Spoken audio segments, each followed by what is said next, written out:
মুর্শিদাবাদ জেলা থেকে গ্রেপ্তার ৬ আল কায়দা জঙ্গির সাথে সোশ্যাল নেটওয়ার্কিং সাইটের মাধ্যমত পাক জেহাদের নিত্যদিনে যোগাযোগ আছিল। এনআইএর সূত্র থেকে জানা গেলে ধরা পড়ে এর সাথে পাকিস্তানের আল কায়দা মডিউলের যোগাযোগ আছে। ওই জঙ্গিগুলা দিল্লির সাথে দেশের বিভিন্ন জায়গায় সন্ত্রাসবাদী হামলার পরিকল্পনা আছিল। এই দলটা নিরপরাধ মানসিক হত্যার পরিকল্পনা নিছে। উদ্ধার হয়েছে জেহাদি নথি, অস্ত্র ও বিস্ফোরক। স্থানীয়ভাবত বানোয়াট ভর্তি করা বম, বিস্ফোরক যন্ত্র তৈরি করে বাড়িতে ব্যবহার করা লিখিত সামগ্রী, ভাল্য পরিমাণত সংঘাতমূলক পদার্থ পাওয়া গেছে।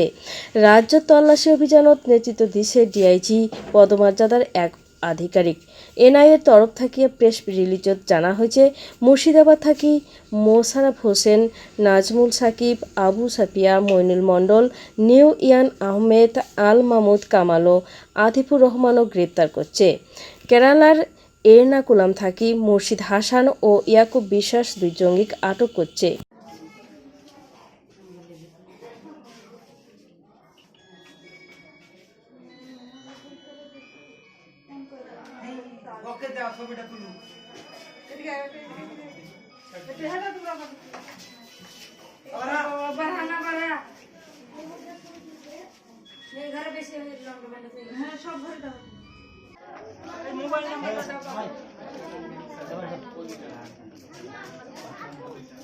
আজকে সকালে আমি আমার বাড়িতে ছিলাম, মুড়ি খাচ্ছিলাম।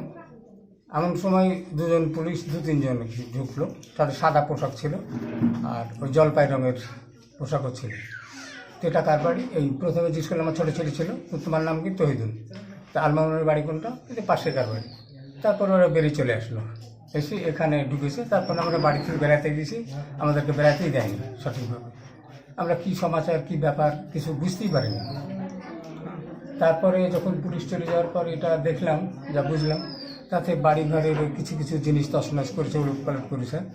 আর নিয়ে যাওয়ার সময় শুধুমাত্র আমি শুনেছি যে কিছু কাগজপত্র, মানে এই ধর্মীয় বইপত্র, কাগজপত্র বললে ভুল হবে, ধর্মীয় হাদিসের বইপত্র ছিল, সেইগুলো দরজাটা খসায়নি। না খসানোর পরে হলো এমনি চারিদিক দিয়ে পুলিশ ঢুকে এসে বাড়ি ঘিরে ফেলেছে। ঘিরার পরে হচ্ছে বলছে ছেলে মাইনুল কই।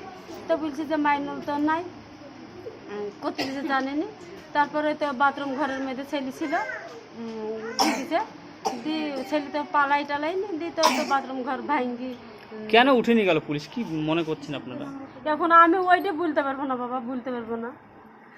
যখন ছোট যখন ছেলেপিলে থাকে তখন মা বাপ সব বলতে পারে। কিভাবে? ওই তো পুলিশ আসছিল, আসি বটকের দিকে ঘরে দুইয়ের বাড় আছে, আমার জ্বর এসছে।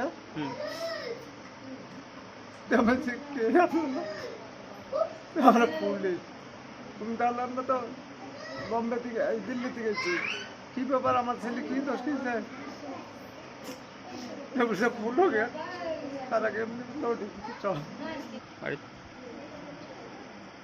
আমি ঘুমাচ্ছিলাম, এসে ঘুম থেকে উঠে দেখছি যে পুলিশ এসেছে।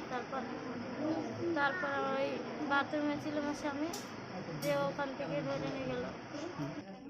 সকালবেলায় ঘুমিয়েছিল আমার স্বামী, ঘুমানোর পরে তো গেট বাড়াচ্ছিলাম, কে না কে তাই বলে ওঠার পরে দেখছে তো গেট খুলে আসছে। কারা এসেছিল? তো পুলিশ। তারপরে বললো যে কি ব্যাপার স্যার, তাই বললো তো বাড়া তাই বললো।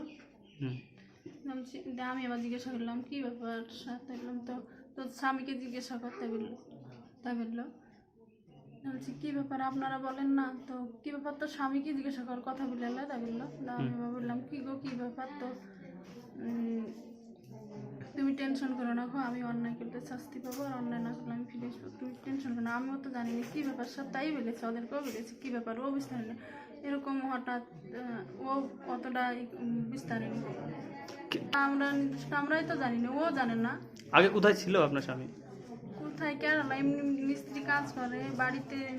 আমাদের দিন মজুরি, আমরা গরিব মানুষ, আমরা খাটি খাই।